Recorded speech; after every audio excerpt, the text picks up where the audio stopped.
I'm going to go ahead and get us all started. Hello, welcome to today's webinar. Let's make sure we're all in the right place. You're here for financial aid, payments, and housing, navigating a successful first year at WWU. Let me be among the first to say congratulations on your attendance and acceptance to Western. I think I can speak for everybody here when I say we're really excited that you're going to join us this fall. It's always exciting to have people come in person. My name is Jessica Coogan. I use she, her pronouns, and I'll be mainly helping move everything along today and introducing each of our panelists as we go through. I am a Western alum. I graduated in 2018 with a bachelor's degree in political science. As a student, I worked in the student business office for all 4 years that I attended. After working and took some time off for traveling, I came back to Western and I've worked in several roles since the beginning of 2020. So I've been right exactly where you're sitting, and I'm really glad to be here to kind of help you navigate all the lots of information that you need to know for your first year. Just a few reminders for today's event. We are recording today's webinar, as well as the presentations that we have coming up. These will all be made available should you want to review any of the information that's shared today. Before we get into today's presentations, I just want to start off with a poll to see who we have in the audience. And let me go ahead and get that going. All right, just go ahead and answer it as it pops up on your screen. I'll leave it up for about 30 seconds. The question is, are you a student, parent, or select other if you're here because you have a different reason for attending? We just kind of want to gauge who all is here so that way we can make sure we're directing our information appropriately.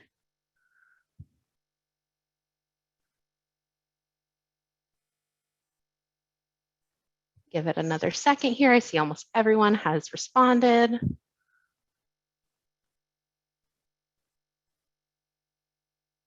All right, I'm going to end here. It looks like, as you can see, we do have mostly parents in attendance today. Not a complete shock when we're talking about all of our financial information, but it looks like we have a lot of students as well. Welcome, everyone.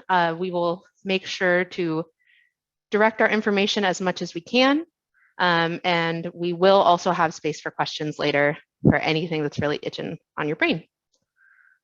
All right. So let's get on to today's events while we're all here.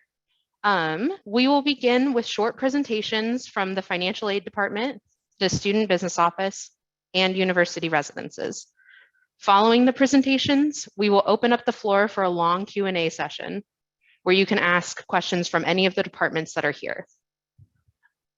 When you have questions, please use the Q&A feature that you'll see in Zoom, and we will get to your presentations during the session at the end. So just please hold on to your questions for the presentation portion, and then we'll get to them later. We will either answer verbally or we'll respond to you in chat if it's not something that we're going to answer to everyone. If you have any questions that are specific to your situation or your specific account or anything like that, please email the appropriate office after today's session. If we don't get to your question today as well, also just feel free to send an email to the office that you're looking for. You can see the information that I have available on the screen right now that has everyone's contact information. This information will also be posted during the Q&A session again, so don't feel like you need to write everything down right now. All right, first up, we have all our logistics taken care of. We have a short presentation from financial aid by Douglas Hamilton. Sorry. Go ahead and take it away. Hello and welcome. Let's see if I can get this thing going.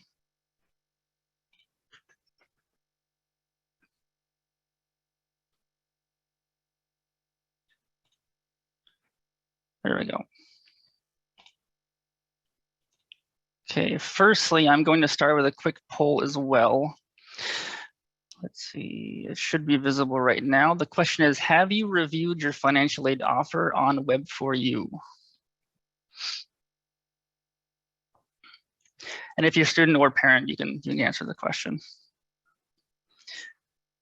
Okay, so that's a lot of no's. Hopefully the no's are all the parents and the yeses are all the students.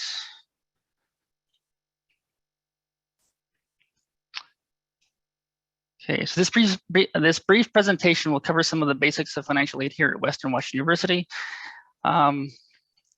If so, this should look familiar, this web for you that you're looking at, this aid offer. This is a financial aid offer. Hopefully most of you have seen something like this already. If you've submitted your FAFSA, which is a yearly process beginning every October 1st. Hey, Doug, do other people see? We don't see your screen yet. Yeah, it should be sharing.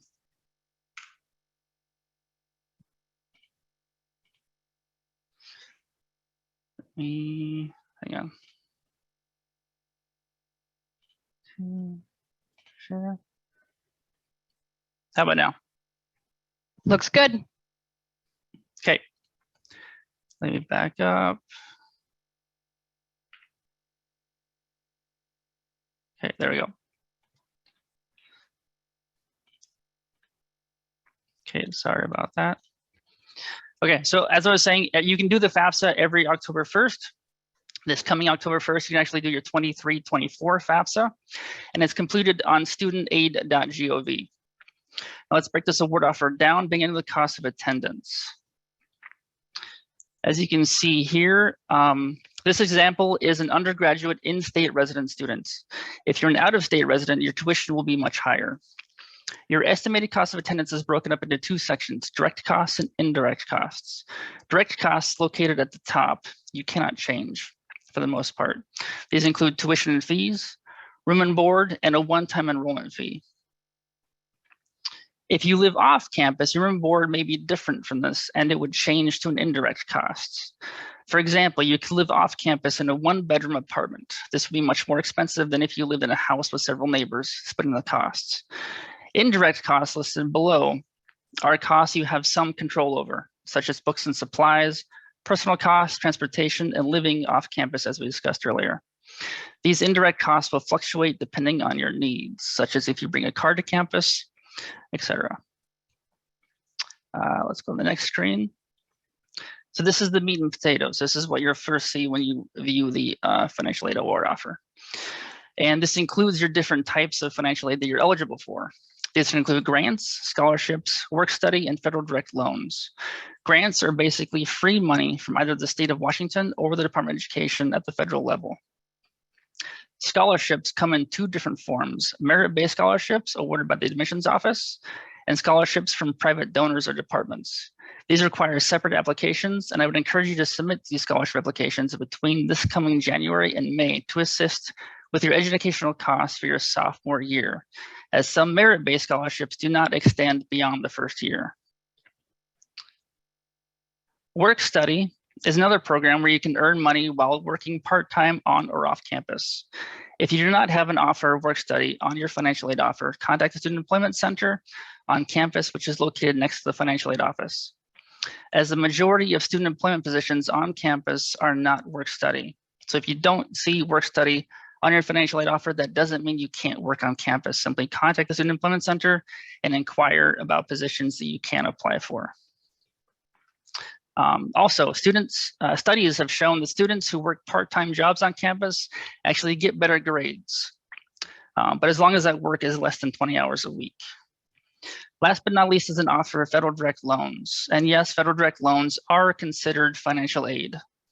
Federal direct loans require half-time enrollment, which is 6 credits or higher, a completed master promissory note, and entrance counseling, both of which are completed online at studentaid.gov.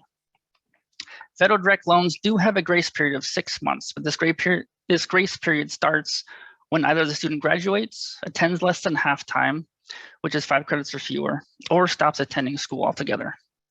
At the end of that 6-month grace period is when you will be expected to begin paying back your federal direct loans.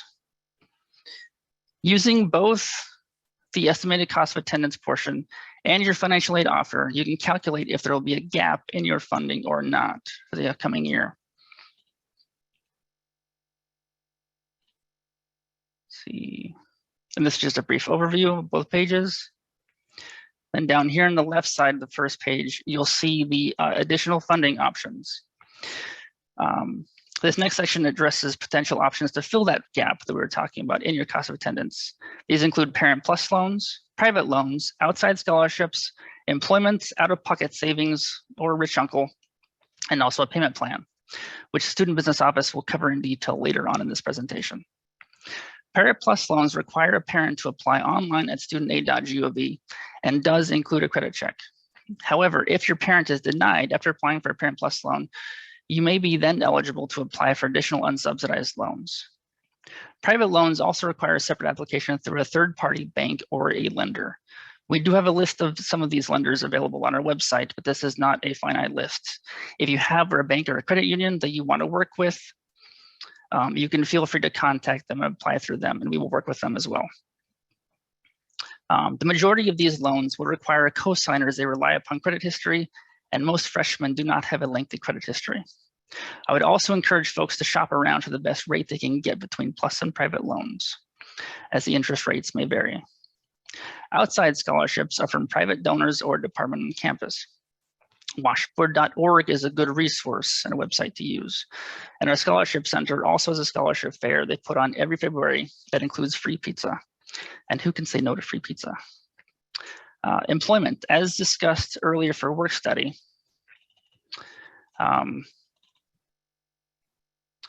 Is that as I discussed earlier for work study, you can work off campus or on campus. Either way, I would just suggest to not work over 20 hours because that could generally negatively impact your GPA.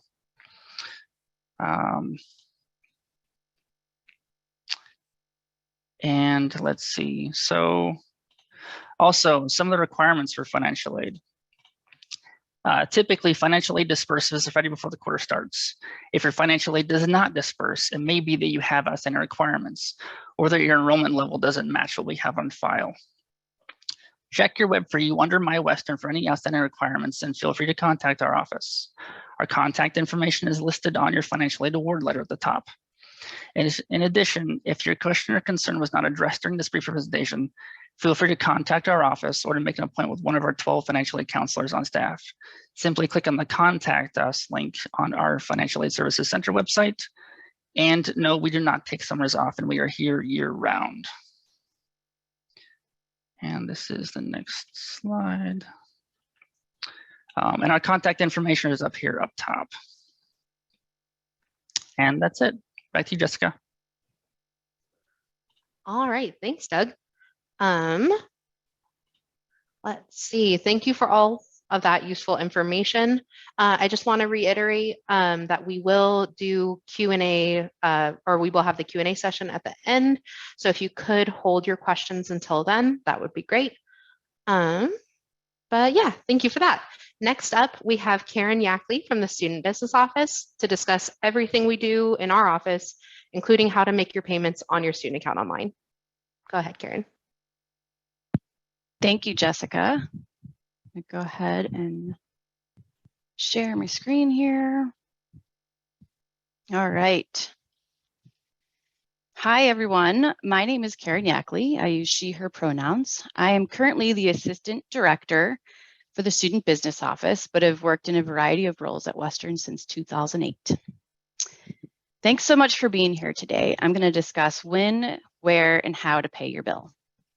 All right, so first, I want to make sure that everybody knows we refer to ourselves as SBO, or the Student Business Office, but for short, SBO. The SBO encompasses several units, all of which you will encounter during your time at Western. We are located on the first floor of Old Main, next to the Rose Garden. And while we encourage you to stop and smell the roses, I also want to encourage you to conduct most of your business with our office online. Let's see here. All right, so the SBO includes payments. We process all payments that Western receives. For students, this means tuition, fees, housing, and other education-related expenses. We handle all incoming payments from federal and state agencies, other universities, and private businesses. Our online payment portal allows payments to be made anytime, day or night. Billing is responsible for financial activity on your Western account online. This includes charges, refunds, or payments. We distribute the IRS 1098-T form, which is a tuition statement used for tax purposes. We apply monthly late fees, produce statements, and place registration holds on past due balances. Some other services include debt recovery. We help students navigate repayment of federal loans and former Western account balances. If you find yourself with a past due balance, debt recovery can discuss repayment solutions with you. Okay, before we discuss transportation, I want to set off a poll. If I can see how to do that. Just a second. All right.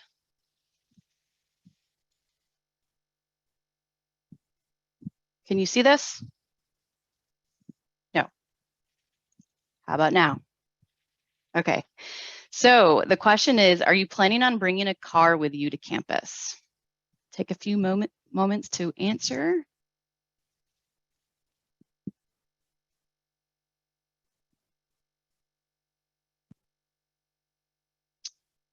I'm going to close it here pretty quickly.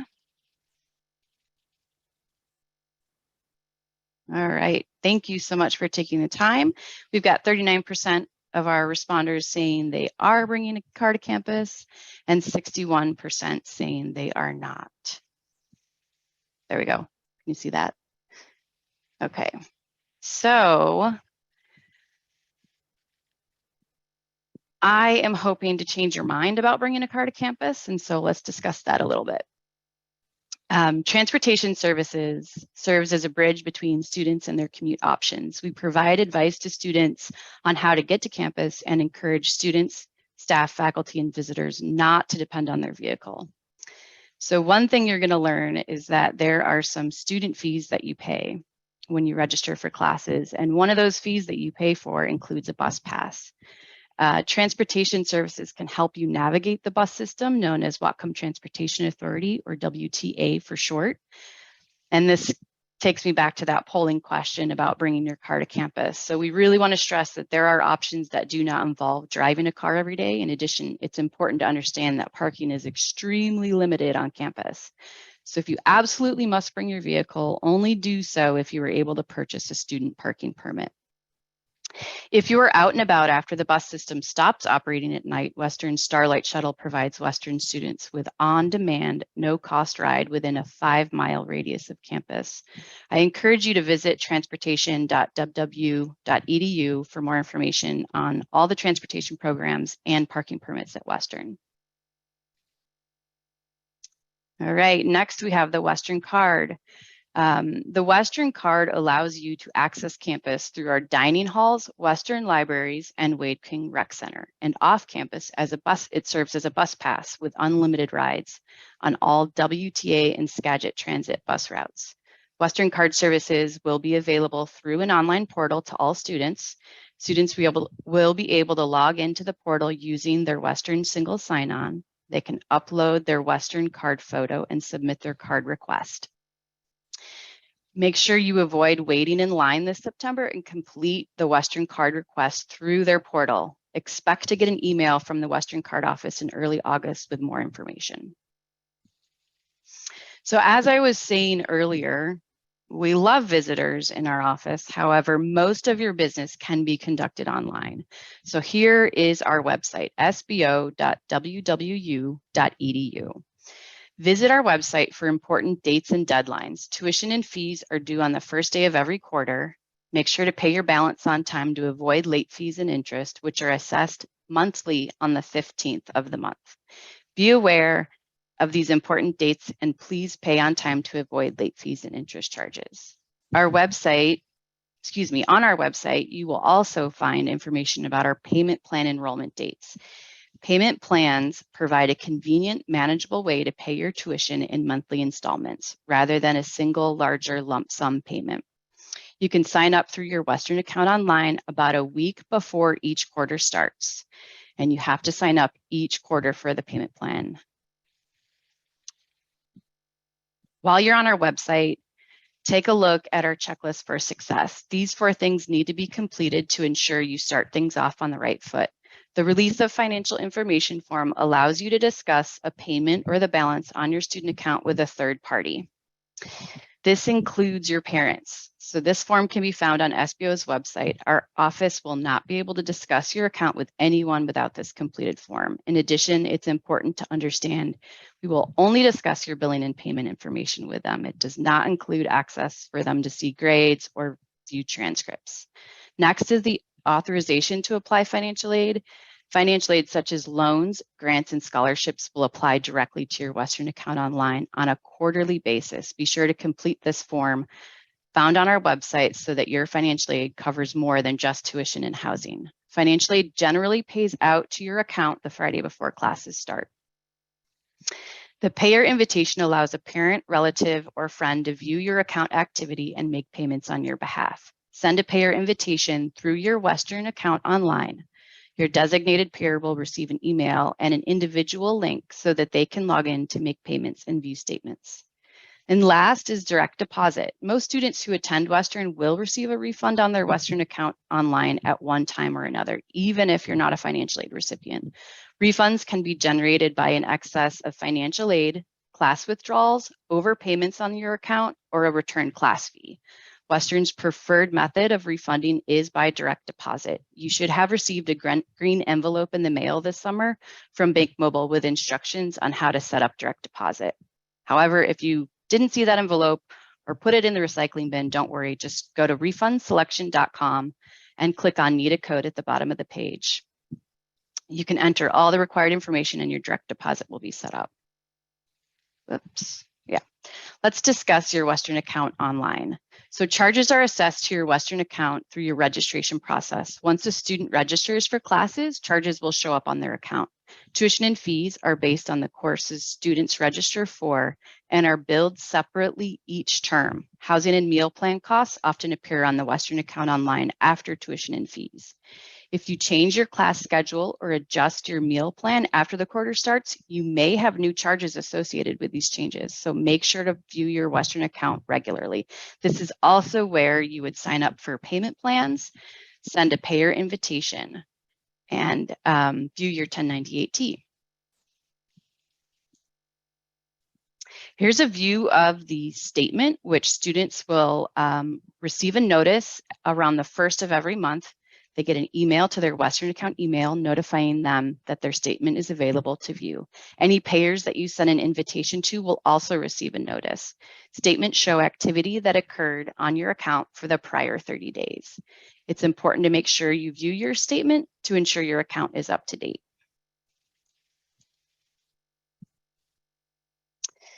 If you have any questions regarding paying on your Western account online, make sure you stop by the SBO website.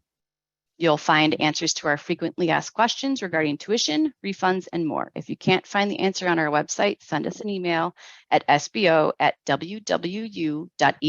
or schedule a virtual appointment from the link on our homepage.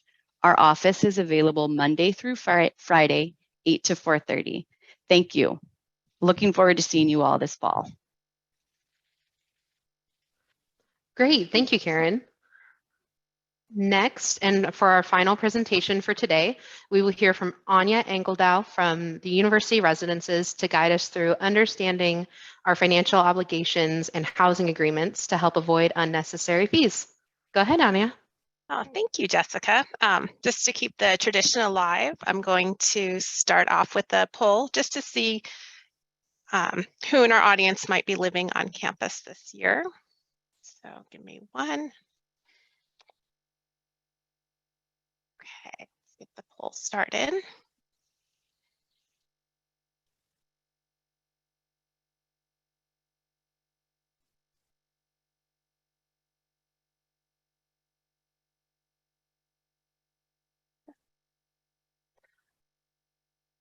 Oh, this is fantastic. It looks like we have a large number, and this is pretty typical. We do, I would say probably 75% of our on-campus residents are freshmen, so this is great. So I'm going to end this poll and share my screen.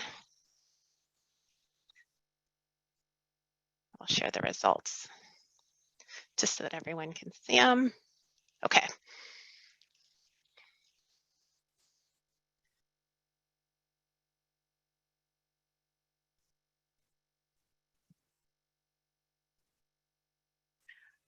Okay, Jessica, can you see my screen? Thumbs up. Okay, great. So again, my name is Anya Engeldow. I use she, her pronouns, and I'm an assistant director in university residences. I wanted today to just kind of give a quick overview on our housing website and where you can find some important information. So we have our general landing page, and then we have sections within our website: parents and family, future students, current residents, and the guide to housing. So kind of listed below each section, we put in the content that you can find in each section. So you can see that in parents and families, future students, and current residents. In each of those sections, we have our financial information. So finding, looking at our rates for room and board, we try to make those easy to find. In housing, we have, it's important to understand your housing rates. So we have 3 different tiers of rooms, and we have 4 different meal plans because we really try to meet everyone's budgets. So we have value tiered rooms, standard tiered rooms, and premium tiered rooms. So when you're going to do your room selection in August, understanding the differences of the room tiers and how that affects your price, it's good to have that information going in. If you're in a value tiered room, those would be our general hallway style rooms, bathroom at the end of the hallway shared with 12 people. Our standard rooms are our suite style rooms where 4 people share a bathroom. And then we have our premium rooms, which are suite style rooms, 4 people to a bathroom, and it comes with the kitchen. So if we look at all of our different room types, you know, and then of course there's double rooms, single rooms, triple rooms, and all the various meal plans that we offer, there's 64 different combinations of pricing that you can get depending on what you select. So just keep that in mind, that if you throughout the year change your meal plan, change your room type, if you move from a double room to a single room, or you move from a double room to a triple room, anytime you change the type of room or meal plan that you have, it will affect your student account. So make sure that you look for those charges. And usually those charges will be put on the account within a week of when you've made your move. Let's see. It's really important to understand your housing contract to avoid unnecessary fees. When you look in the housing contract, it talks about, you know, how to check out properly, how, you know, if you just leave without turning in your keys, we're not going to know that you checked out. And so you're going to continue to get billed for your room. So if you're leaving, you're moving out, make sure that you schedule an appointment with your RA, check out, turn in your keys, just to avoid unnecessary fees. And I think the last thing I really wanted to stress is always pay attention to your emails. We will email you if there's an issue with your account. If for some reason you have an outstanding balance, you haven't made a payment, or maybe your financial aid hasn't applied, we're gonna send you an email. Usually after the 15th of the month, if you have an outstanding balance, we'll start emailing you. And we don't email parents, we email the students directly. So we're only going to email you if it's important. So please read your emails. It could just be a simple issue that maybe there's a financial aid requirement that hasn't been completed, or there's just one little thing that needs to be done and everything applies. So we'll always email you So yeah, I just wanted to point that out because email seems to be kind of, students get a lot of emails from Canvas notifications and from all their classes. And I wish there was a better way to do it, but right now that's what we have. So we will always send you emails before we send you any kind of eviction notice or turn off your meal plans for non-payment. And I think that is all I have. So I'm going to stop sharing my screen.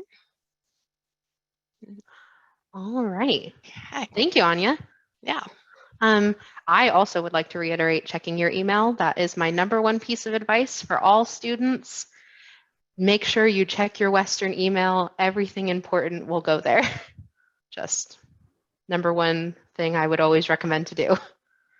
All right, so now we're going to move on to the Q&A portion of the webinar. I just want to reiterate that if you have any questions, just make sure to throw them in that Q&A feature. And if you have any questions, again, about your specific account or not more general question, just be sure to email the office, the appropriate office that you have the question for. And also feel free to send an email to the info that I'm going to throw up on the screen. I should have everyone's contact information on there, as well as all of our website information.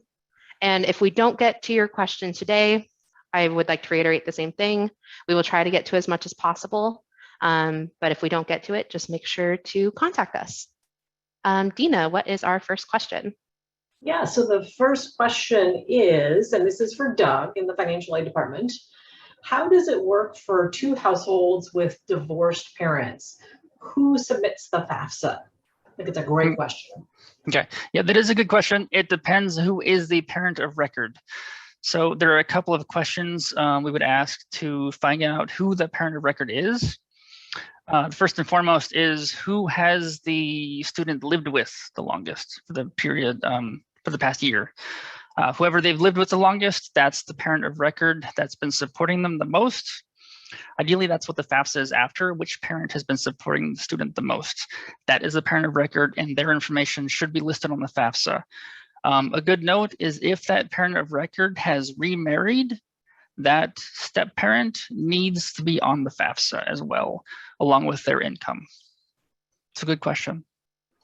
Right, so we do have another question. This might have been answered in the student business office, but I want to just do this and have that question out loud. So Karen, do parents need a separate account to log in and make payments? So the student needs to set them up with a payer invitation through their Western account online. And then once the student does that, the parent will get an email and allow them to have their login created. Great, thank you. Here is another question. It said, this might actually be for SBO also, how do payments work with 529 plans?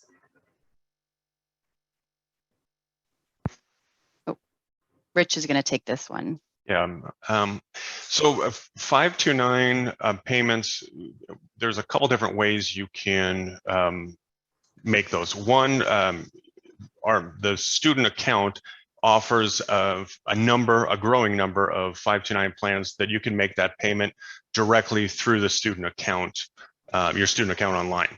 Another way would be just to request the money from your 529 provider and send it either directly deposited into your account, and then you can pay Western, or some 529 providers also will offer a mail service. They'll mail Western a check, and then we will apply it when we receive it to the student's account. Great, thank you. Okay, so this question is for Doug. Do grants and scholarships accepted in the financial aid offer automatically get applied to the direct costs? And how does that work?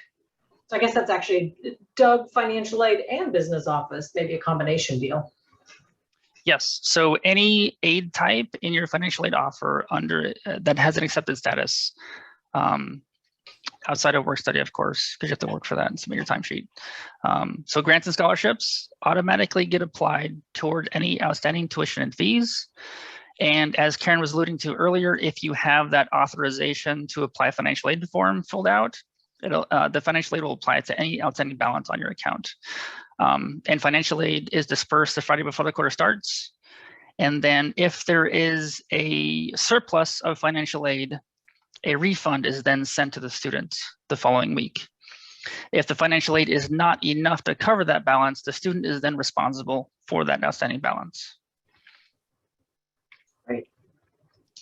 So I'm going to go on to, it looks like there's a housing question that might be good for everybody to hear. Is there any guidance about what students should bring to the dorms or specific rules about what cannot be in the dorms? Anya, do you have a place to point them, or you want to give the list or something? Yes. To tell families? If you go to the main housing the web page, there is a housing moving in guide, and it will tell you everything that you need to know on what you can and can't bring, what type of appliances are allowed, what's not allowed. We always suggest, if you're in a roommate group, to start having conversations with your roommates, so 2 of you aren't showing up with a microwave, or 2 of you aren't showing, you're not duplicating. The rooms are small, spaces are limited. So definitely go to our website, and there's the moving in guide will give you all that information. Thank you. Yeah. Here is a question for the Student Business Office. We have been getting emails from Bank Mobile via my Western email regarding refunds from the college. Is this a legitimate organization that partners with Western? It is. So Bank Mobile is the business that we use in order to deliver those refunds to students. So what you're going to want to do is sign up for direct deposit to get those refunds quickly, but they are actually legitimate.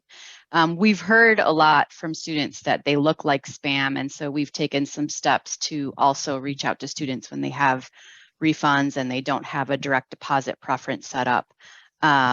There's quite a bit of information on our website related to Bank Mobile and refunds, so please visit that. And if you have additional questions, let our office know. Great. Anya, do you know the freshman move-in dates yet?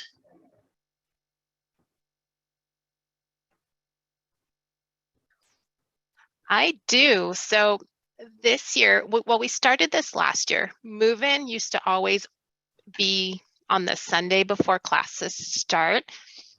I'm looking at my calendar, so I say the right date. This year, move-in starts on Thursday, September 15th, and we will be opening the dining halls on September 15th. I believe it's late August, September, students will be invited to sign up for a move-in time slot. We've kind of stretched it out to 4 days so that we're going to try and move in 1,000 students for each day instead of 4,000 on one day, but that'll start Thursday, September 15th. Great, thank you. Okay, so this question looks to be for the business office about payment plans. So we have to register for payment plans at the beginning of each quarter. Can we ask to be on the plan for the whole year? What are the start dates for each quarter? Good question. You do have to sign up for the payment plan each quarter. Your charges, and if you're a financial aid recipient, your financial aid could be a little bit different. So signing up for the year isn't really an option. We do it quarter by quarter. We generally open up the enrollment about a week before the quarter starts because all your charges should be finalized at that point. Your housing and meal plan should be on there. Your tuition charges, if you've registered for classes, would be on there. And then, as I stated earlier, financial aid will, if you're a financial aid recipient, it'll disperse or pay out to your Western account the Friday before classes start, usually. So enrollment opens a week before the quarter starts, and it closes about a week after the quarter starts. And that is true for each fall, winter, and spring and summer quarter. Great. Since we're talking about payment plans, I'm going to keep you on the mic there.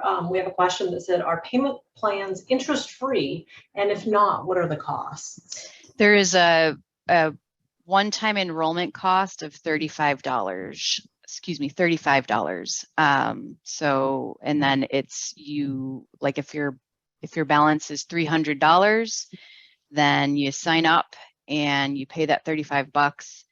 And you would pay $100 when you register for the plan or enroll in the plan, and then $100 the next installment, $100 30 days after that, and the third and final installment 30 days after that. Thank you. Okay, so this is a housing question for Anya. For student housing that is assigned for fall quarter, is there a requirement to move in and out each term, or is that housing confirmed for the entire school year? Housing is confirmed for the entire school year. So if you move in the fall and you're staying through the end of spring quarter, you have access to your room for that entire period. You don't need to move out over break periods. You can stay in your room winter quarter, spring quarter, if you need to at no additional cost. So when you sign your housing contract, that is for the entire academic year. There's actually been a couple questions, and so I don't know who this might go to, but there is some questions about how families might be able to access the recording of this session. So do we have a game plan for that at this point? We do. So we have a few of these webinars, and we were thinking of posting maybe our second or third go at it, because we figured we'd be, everything would be smoothed out by then.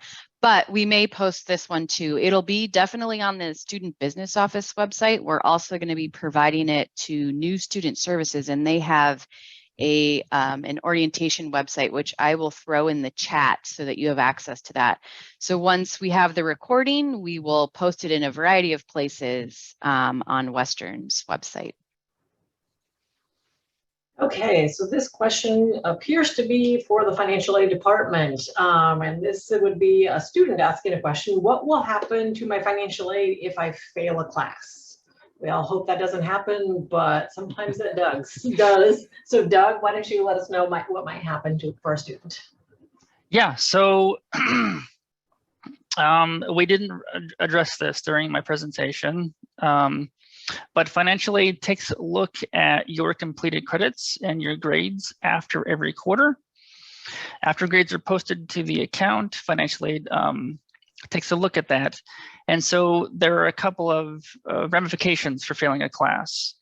You have credit completion, and you have to maintain or complete a certain number of credits depending on how many credits you signed up for.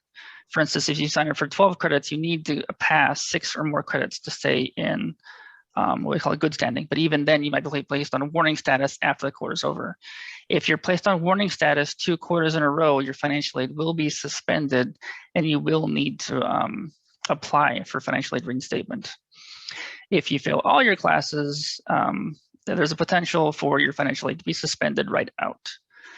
After that quarter is over. So if you have any questions after the quarter is over, contact our office. We could take a look at your standing and see what you need to do in order to get your financial aid back on track. Great, thank you. And we're getting lots and lots of questions. This is great. So I don't think this question has been asked and answered yet, but Anya, when are students notified of their dorm room assignment? So room selection is open now. I think it's open from July 4th to I think August 15th. So I'm not on the assignments team. So students should be able to go in right now and select their room. If a student for some reason isn't able to do that through the housing portal, they need to email housing@wwu.edu.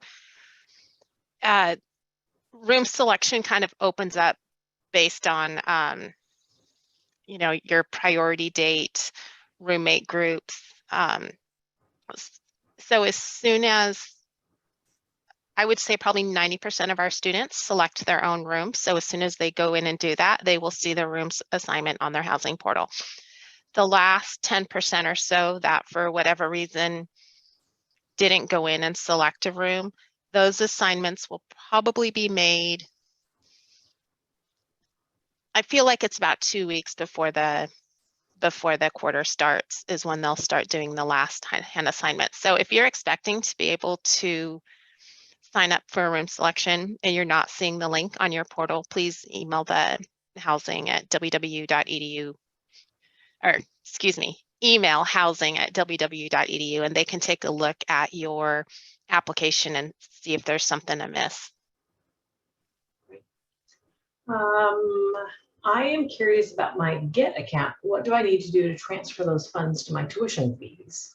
Assuming that's the SBO, Karen. Yeah, so we need families using GET, which is the Guaranteed Education Tuition Program for Washington State.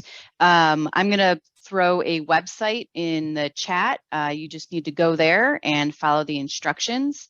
And let us know if we have any questions, but that will be available in the chat. Great. There's a question that I actually might answer, not on your screen here, but I work in our scholarship office. So the question is, what is the process to import outside scholarships into the student's account? Number one, the scholarship office at Western, called the Scholarship Center, has a tool in which students can notify us of private scholarships they're receiving. It's really great for us to know about those ahead of time so that we can kind of adjust the financial aid as necessary. But the scholarship checks are actually submitted to the student business office. Typically, donors do require those to be made out to the student's name and the school. And the student business office will go ahead and deposit those scholarship checks and then provide information to our scholarship office so that we can incorporate those and get those into the financial aid offer and allow those to pay just like any other funding. And lastly, if there are additional requirements that that private scholarship meets, such as a proof of enrollment or any other paperwork, please contact the Scholarship Center at Western for that. So I'm going to move on now to Doug. I didn't see any work study on my financial aid offer. How do you apply? So it depends on when you fill out your FAFSA. So when you fill out your FAFSA, there's a question that says, are you interested in work study? If you put maybe, there might not be a financial aid offer of work study on your financial aid offer. If you put no, there definitely will not be an offer of work study on your award. However, if you put no, but you want to, if you want to change your mind and actually have work study and work on campus, simply reach out to our Student Employment Center and they can go over that process, potentially either putting you on the wait list if you're eligible for work study, or if you're not eligible for work study, they will have a list of employment opportunities on campus that are not work study related, but you can still, like I said earlier, the majority of positions on campus are actually not work study, but you can still work on campus and the jobs are all over. So yeah. So my follow-up question, does everybody qualify for work study? Not everyone qualifies for work study, unfortunately. Do you know what it's based on? Do I know what it's based on? Yeah. Like which people get work study? If you have an EFC under 10,000, and if there's room. So you could be eligible for work study, but you could be on a wait list on the Student Employment Center. So I would again reach out to the Student Employment Center and see where you're at. Perfect. Thank you. It feels like you're testing Doug. Perhaps. No, I just want to make sure that we really emphasize, and I think Doug already spoke about the idea that there are many, many jobs that are not work study. So, but it is a qualified financial aid type that only some people are eligible for. Here's a question for the business office. What is the penalty for late payments? Good question. Well, there aren't going to be any, right? Everybody's going to pay on time. However, if you do miss paying on time, or there's something that's holding a payment up, we do assess late charges. It is close of business on the 15th of the month, and it's a $55 monthly late charge on balances over $100. And there's a 1% interest charge on balances that are 30 days old. So I know that's a little bit confusing. We do have some information in the FAQs on our SBO website, sbo.wwu.edu. So please visit that for some more information. Anya, regarding housing, we know where our daughter will be living. When will we find out how much it will cost? If you go onto our website, based on where your student is living, you should be able to tell what tiered pricing they are and what the rates are. We will probably, my goal is to get the housing room and board plans build towards the end of August. I'd like to get those done before September.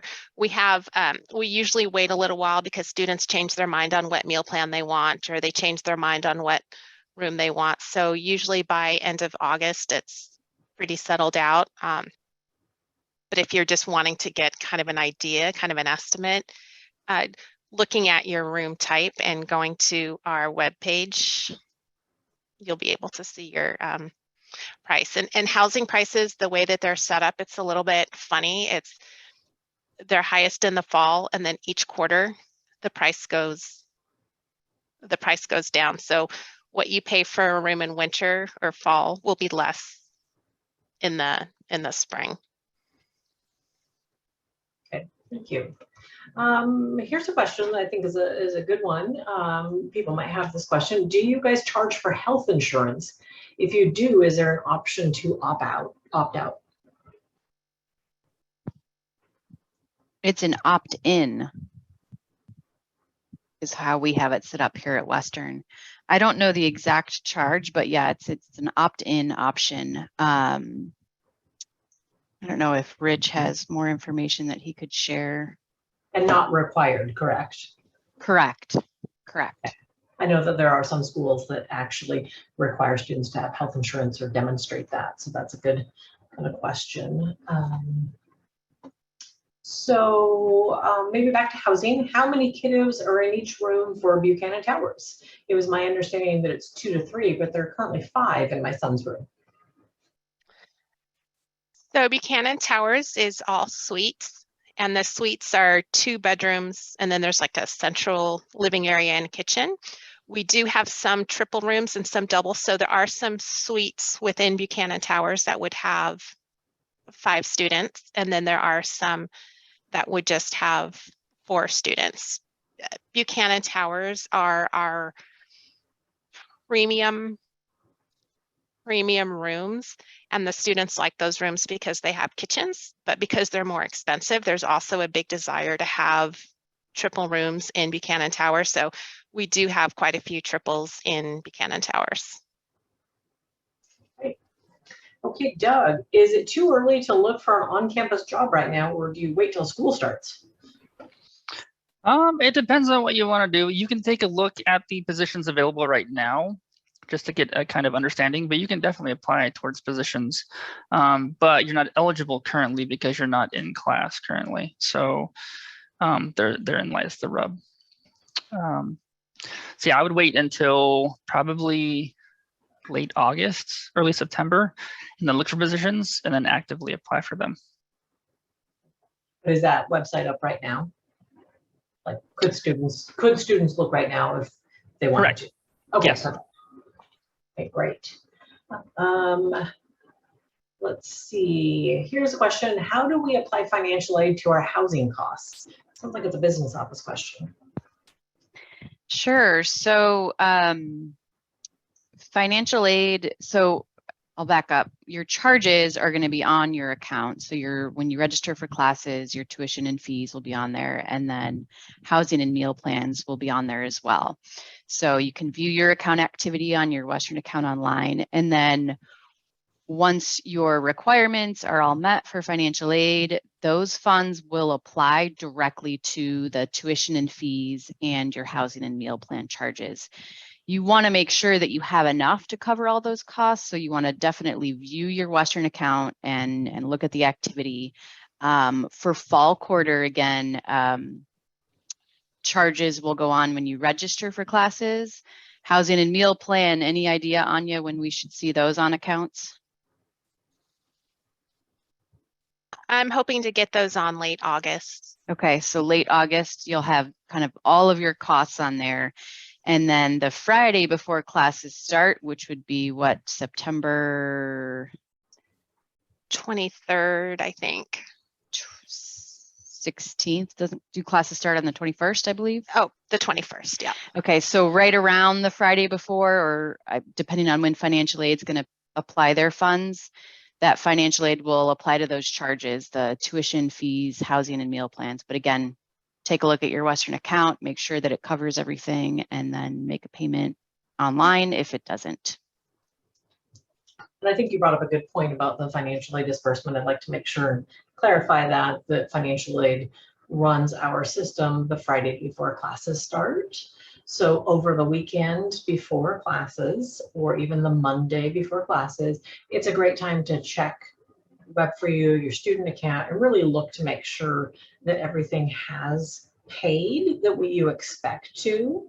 The great thing about this is that it provides a little bit of extra time. So if there is a delay or there's something that you didn't realize, we actually have a number of students who come in who are in 11 credits and they thought they were full-time. And that was causing a disbursement delay. So it's definitely a great time. So expect that those funds will be applying to your student account on the Friday before classes start. So great to check on that. This question is for Doug. My parent lost their job last week. How can I get more financial aid?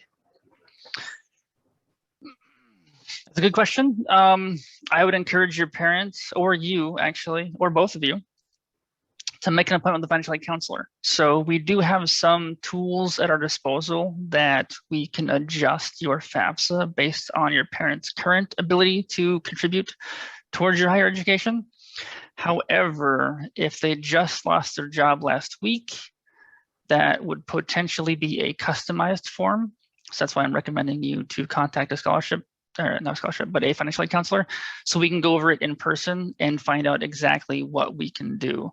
Because we have multiple different forms that deal with either student contribution adjustments, or we have customized parent contribution adjustment forms, and we have traditional ones, because the FAFSA is based off of income from 2 years ago. And during COVID, a lot of things happened, a lot of businesses closed, a lot of people lost their jobs. So if anyone has a loss of employment due to COVID or recently, I would definitely encourage you to reach out to our office and make an appointment with a financial aid counselor. Great, thank you, Doug. Anya, dorm insurance, question mark. Do you recommend any companies? We do. I can't think of the name of the company offhand, but it should be on our website. Okay. Great. And I'm going to double check that today just to make sure. And if it's not, we'll get it up there. Great, perfect. Okay, student business office. Do you charge a service fee if we use a credit card for making payment? Yes. Yeah. Oh, sorry. We sure do. It's a 2.75% convenience fee for credit cards and debit cards when you use the debit card number. Western strongly encourages everyone to use an e-check, and that's a checking or savings account number and a bank's routing number, and that's free. And but there are times when people need to use a credit card, and in those instances, it is a 2.75% convenience fee. Great. Hey, can I pop in real quick, Dina? Yep. I just wanted to share with the audience that I have posted a few links in the chat, so please make sure to take a look at that. The very last one that I posted is related to student permits. That would be parking on campus. So please take a look at that link and contact Transportation Services or visit their website if you have any questions. Thank you. Okay, I have a question that I might answer too. If a scholarship offer was modified, since we received our financial aid offer, where can we see the updated offer information? The scholarship information was in the letter format. So whether it be from the admissions office or from a scholarship, maybe an outside scholarship, the amount changed. We will be revising throughout the rest of summer. So the students will get an updated or revised award notification. They will get an email to their Western email to go check on their web portal, Web4U, and then be able to see that. There's typically a message saying, here's the change we made for you. And if there's any financial aid changes accompanying that, we would note that also. Financial aid, as a heads up, financial aid is getting ready to revise or update based on finalized tuition and fee amounts. Because many students probably realize that you received your financial aid offer quite a while ago for many of you. And we were basing that on estimated tuition and fees, because tuition and fees is not finalized until mid to late June. So financial aid will be notifying students of the finalized cost. In addition, for those students who have Pell Grant and Washington College Grant, those amounts have been finalized also. So we will be sending out those notifications here in the next couple weeks. Here's a room question. So Anya, you're on. UW has a rental deal for refrigerators. Is there something like that at Western? There is. I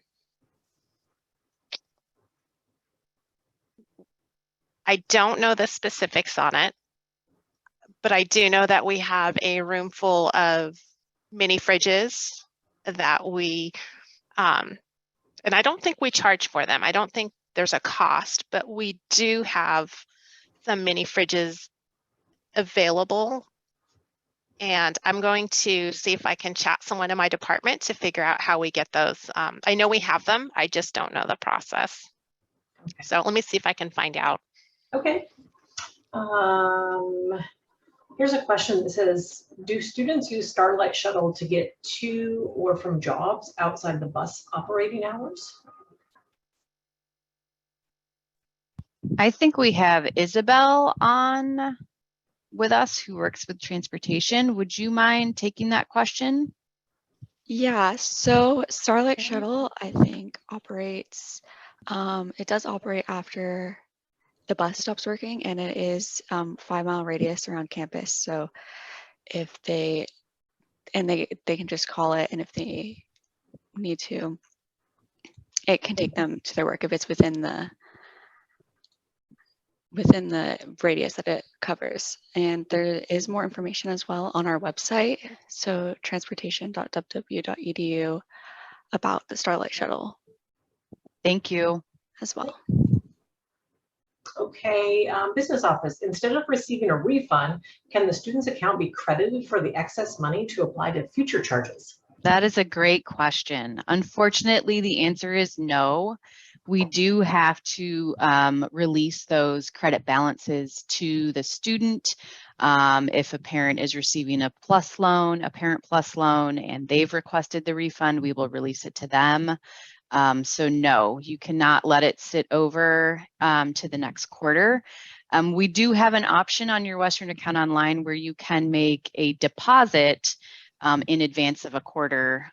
So you could take those funds and throw it in that if you choose to do that, but we will release the funds either to the student or, again, if it's a parent plus loan, refund to the parent. Okay. How about, this would be a housing question. Our son is going on an orientation trip from September 11th through the 17th.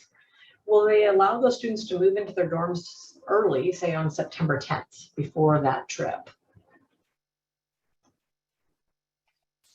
It depends on the group. We do have some early arrival groups that will be moving in early. The problem is that all of our buildings are not staffed yet, and we don't have desk attendants and RAs because they're still in training.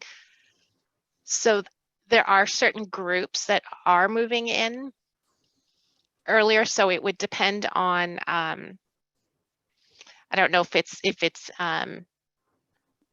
Woot, I think is one, the Western Outdoor. Oh gosh, there are some, not knowing which group your student is in. But the program coordinator for that group should be able to answer that question because we have different arrangements for different groups. Okay, good. And that's great to clarify that it's different groups because we actually have different questions about an honors college event, trip, backpacking trip. So we can see just from the questions that there's many of these. So yeah, I think that's great advice to check in perhaps with the coordinator. Yes, because I know the honors program does move in a little bit earlier than many other programs, Okay. but I don't know the specifics on, why they're, so their program coordinator is definitely the person to touch base with. Okay. And this is sort of along those lines related to, are there anything different about move-in that parents or students should need to know if they're attending WWU? So is there anything different about move-in if it's early? The lines will be less. Moving in early will be, we won't have dining halls open. Dining halls won't open until September 15th. So if a student is moving in before September 15th, there will be a few retail locations open for food.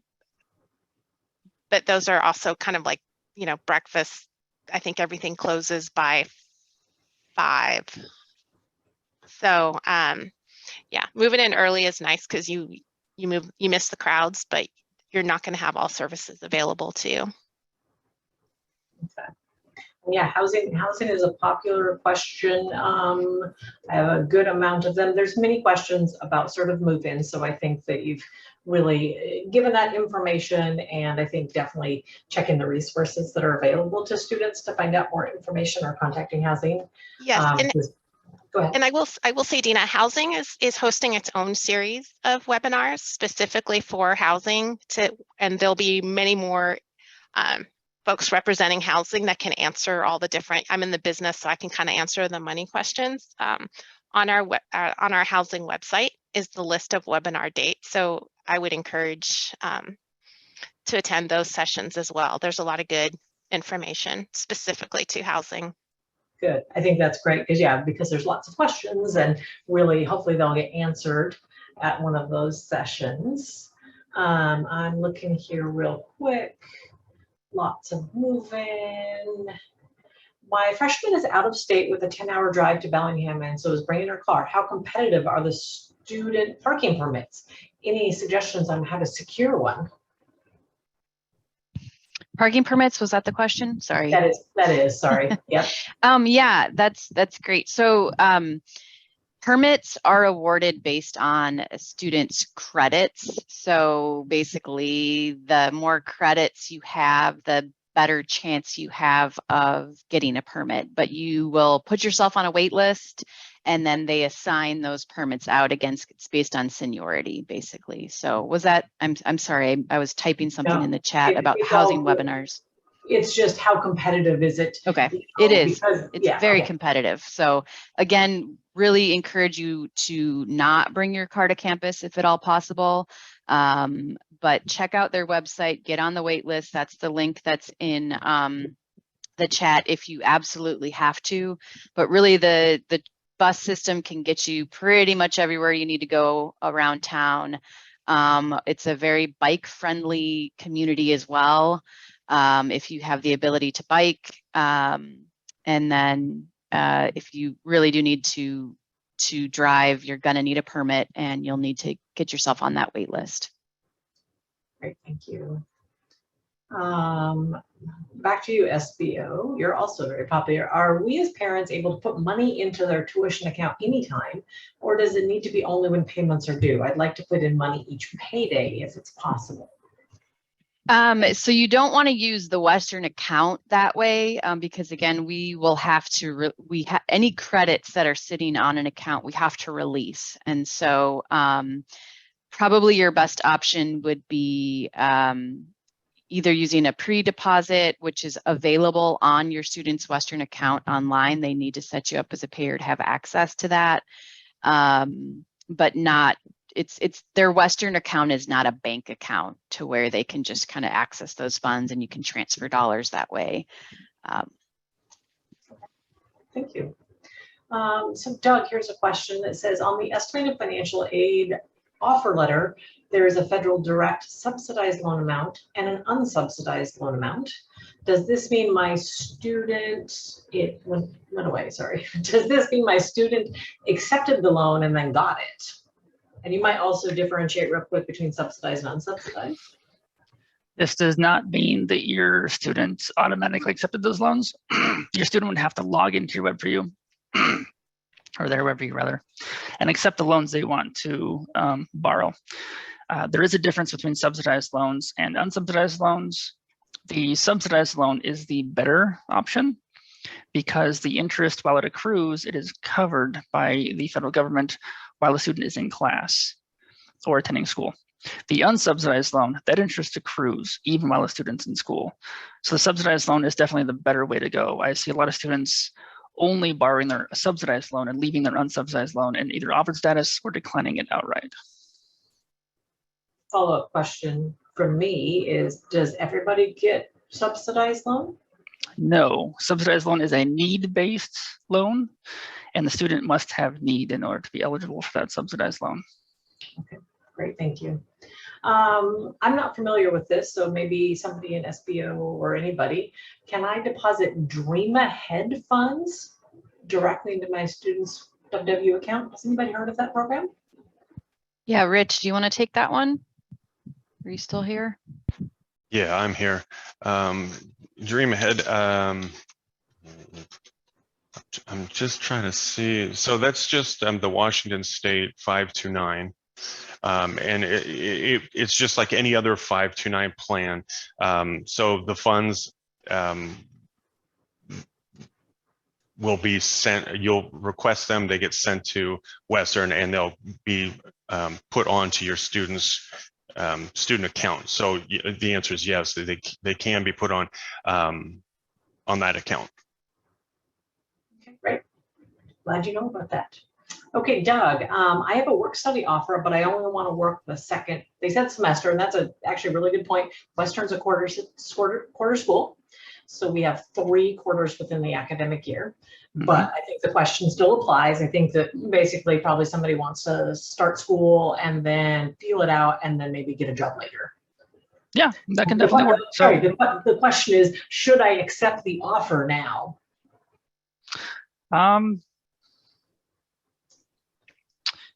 I would actually contact the Student Employment Center. I don't know the best round about that. If it's on your offer, the Student Employment Center takes a look at that every once in a while and see if you're to free up funds, because there is a wait list for students that want to get in a work study job.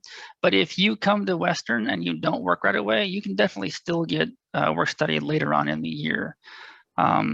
Like I said, I would just work with the Student Employment Center, and you can definitely feel out the campus and see where you want to work. Maybe you come to campus and you look at the list of employment opportunities and you don't see anything that you want. They're continuously updating that list of positions that become available. It's an ongoing rotating basis, and just keep in touch with the Student Employment Center. And I'm just going to add a little bit too, is that the jobs do go quickly. So that is something I think that students have more opportunity looking for those jobs in those first couple of quarters, because on-campus employers really are looking to staff their offices and get the support that they need. So I think it's a fine balance between making sure that you get your feet wet, have the time in fall to kind of figure it out. But I would definitely encourage students to just see what's out there, because there may be more limited. We have students who, wait till spring quarter, and there's a lot less job opportunities because most of us who hire student employees have hired them for the year at that point. We want to get people going. So I think that there is a good balance. But definitely, as Doug said, checking in with the Student Employment Center and really seeing kind of how that might work for you was best. Okay. I don't know if this was answered because some of these questions are a little bit older, but Anya, when do you find out who your roommate is? As soon as you've selected a room, you should be able to see who your roommate is. If you've selected a room and you're not in a roommate group, once someone, and let's say you're in a double room, once someone else, another single person has selected that space, you'll be able to see who they are and you'll be able to start chatting with them through the housing portal. Oh, If, and you know, and if it's, yeah, as soon as someone is assigned to that bed, you'll be able to see it. okay. Let's see here. This is also Anya. Meal plans, there are various tiers. What's the general guidance for how to know which one to pick? Start with unlimited and scale back, or start small and go hungry? You know, I would say, so the way that the meal plan works is if you have an unlimited meal plan, you get unlimited swipes and you can go into the dining hall as many times as you want. Maybe you just want a bagel or you just want to go in for a coffee, and maybe an hour later you want your bagel and you want to go in. So having the unlimited meal plan allows you unlimited access going into the dining hall. If you're on the 125 or the 80, that gives you 80 swipes or 125 swipes, and that's how many times you can go into the dining hall. So if you go in and just get a cup of coffee, that's that takes a swipe. Generally, I would say probably our most popular plan is the 125. You can always start small and increase your meal plan at any time of the quarter, but you can only decrease your meal plan the first 2 weeks. So you can start small and go always add if you need to. But the best value is always going to be the unlimited because you just have in and out access. Thank you. I don't know who might answer this, but I think it's a great question is, do you have a student health center and can I access it for care? You want to jump into that one? I'll answer it. Because we I'll do answer. have it. Good, fantastic, Yeah. thank you. I was a student, so I feel like I'm qualified to answer that one. We do have a student health center on campus. They take external insurance. They're a great place to stop by. If you're on campus, they'll sometimes then recommend you to go, like they'll maybe recommend you to go to a doctor sometimes. But yeah, we do have one available. And mainly, yeah, just that they take external insurance, but they don't. It's a great place to start because you may go there and it might not charge you as much as a doctor would first, but then sometimes they will refer you out. I don't know if that answers the question, but yes, there's one on campus and I would go there. Yeah, and I think to remind students and families that is one of the fees that you actually pay for is access to that health center. So I believe for some minor things, they either don't charge or very, very minimal charges, right? Exactly. Yeah, they don't charge for necessarily everything in a way that a traditional doctor might. So it's always good to check with them, and you can always call them first to see if what you want to do is something that you would get charged for and how much that is. Yeah, and there is somebody pointed out that's along those same lines. I'd like to point out that while you can opt into health insurance, aren't all students enrolled in 6 credits or more automatically charged a health services fee. I see this on the SBO fees. So that's what we were just talking about, that students are charged a fee to access, and we'd encourage, like any of the other fees that students are charged, take advantage of those opportunities because you are being charged the fees to access services. So definitely make sure you're aware of all the things that you have access to as a student. I think we've probably talked about this, but Doug, can we still get a campus job if we don't qualify for work study? Yes, there are numerous jobs available on campus that are not work study. So let me go into that in detail a little bit. A work study job is the federal government or the state pays the department on campus, and then that department pays the students. So that money isn't coming from that department.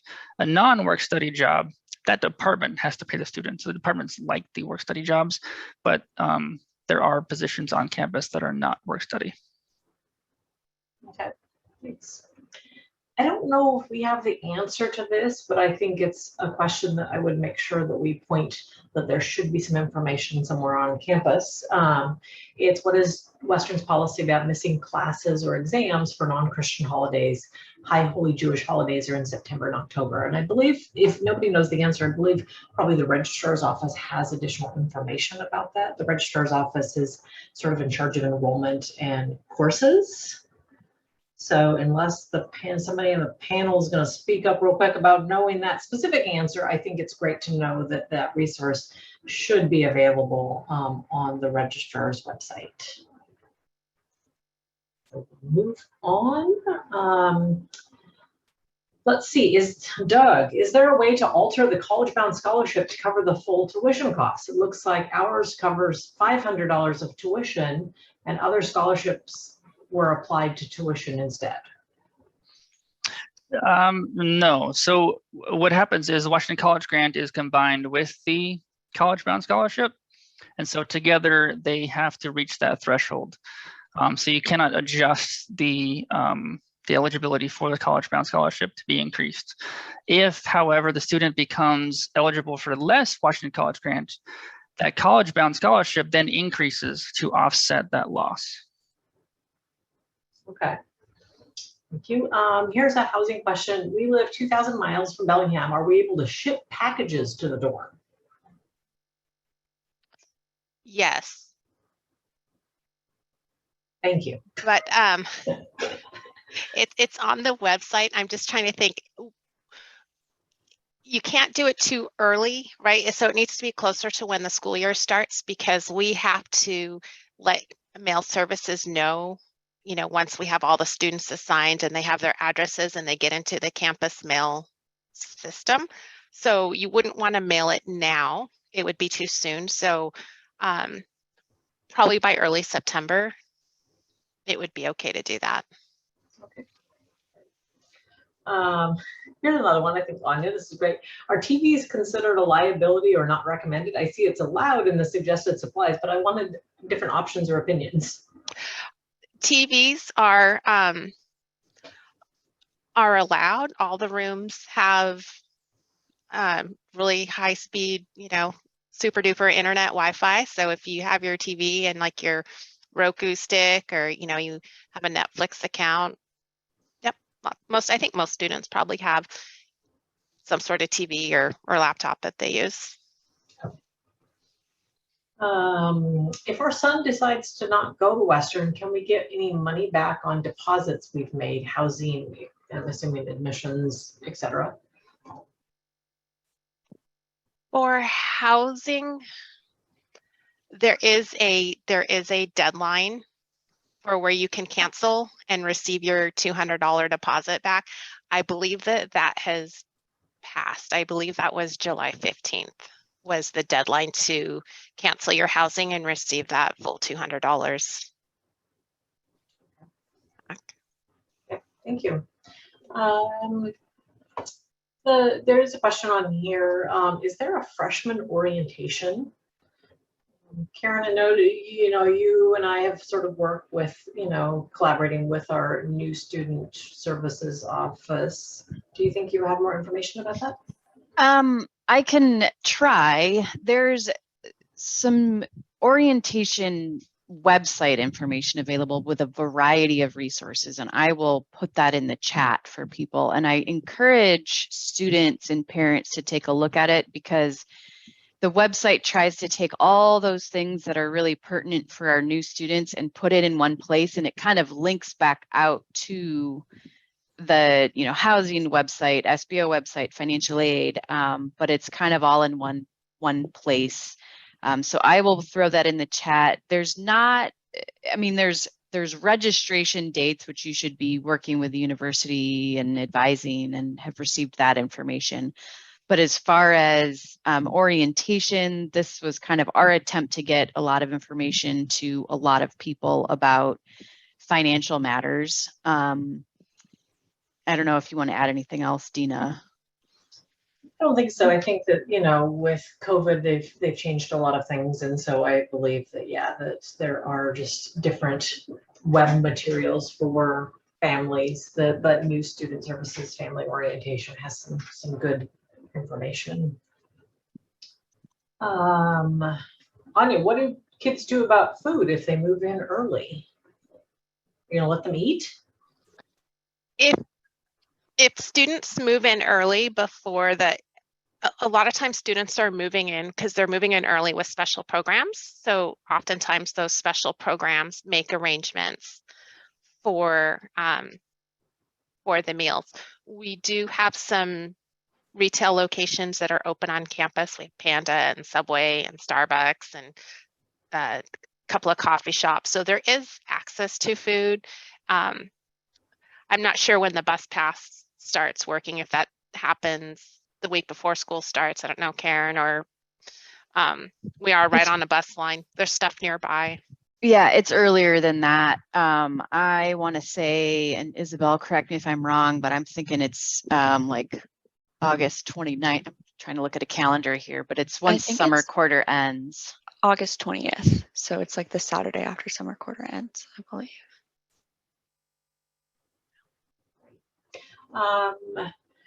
We didn't know that parking was competitive. Where else do students park? Students don't bring their cars to campus, right? So, They did bring their car to campus. It is very competitive, and there is not enough. I think some statistics that the transportation office provided me was 2,300 spots for 15,000 students. So you can see right there that there's not enough. There's parking on the street if you can find it. We have an off-site parking lot, Lincoln Creek. I don't know if Isabel, if you want to jump in here and say any more, but again, we really do encourage students to use the bus system to find other modes, the Starlight Shuttle, and biking. I think I saw something about a power scooter. That's fine, as long as you can make sure that the power scooter stays safe, locked up, that kind of thing. But yeah, parking is very competitive. Okay, let's see. I'm looking through, just trying to make sure we can get questions that haven't really been addressed yet. Oh, how quickly are students notified of deliveries? So I'm assuming this is for somebody who's going to be living on campus. My daughter will have medication delivered that has to be refrigerated. Will she get that package within 24 hours because of the refrigeration piece? I know that once packages are delivered to the front desk from mail services, the students get notification right away that there is a package. However, I don't know how mail services, I don't know their timeline for notifying students. I just know that once it gets to the front desk where their mailboxes are, they get a notification that they have a package. Yeah, I don't know. That might be worth if sending an email to mail services. Okay, great. Well, we have reached an hour and a half, and I think at this point most of our questions have been answered. Certainly, if your question didn't get answered, you can follow up. But I'm going to go ahead and do one more question, and then we'll be able to have Jessica sort of end it for us. But this is back to housing. For housing, if you cannot get a room but you still want to live in the dorms, what happens? So we guarantee housing for all freshmen. So we will find a space for you. Typically at the beginning of the school year, we may have to stick freshmen in an RA room if there's no space. But I think even right now we're looking pretty good on space. So if you haven't applied, it's not too late. You can submit that application. But if you're an incoming freshman, we will find a space for you. We might have to make some temporary triple rooms, but we always find a spot. And usually the first 2 weeks, there's some attrition. So usually by the second or third week of the quarter, everyone's kind of settled out into their space. Dina, I just want to do a quick plug too, that we do have 3 more webinars that are going to be formatted just exactly the same. We're going to have a lot of the same people available. So while you might not want to sit through the first part and hear that same introduction to each of the offices, feel free to join those sessions to ask your questions, and maybe you'll hear something that you didn't hear this time. And you can register. It's on the SBO website. It's on the financial aid website. So consider attending another session if your question didn't get answered. Yeah, I'll send everybody off. I just kind of want to say thank you for attending today. I want to reiterate, if your question didn't get answered, please feel free to contact any of our offices and we will direct you where you need to go if it's not our specific office, or if you have a specific question on your account or anything like that. We would love to hear from you. The recording today, like we said, will be made available. It's for sure going to be on the SBO website and the New Student Services website. But so keep an eye out for that. I just want to say welcome to Western, everybody. We'll look forward to seeing you this fall. Thank you so much. Thank you.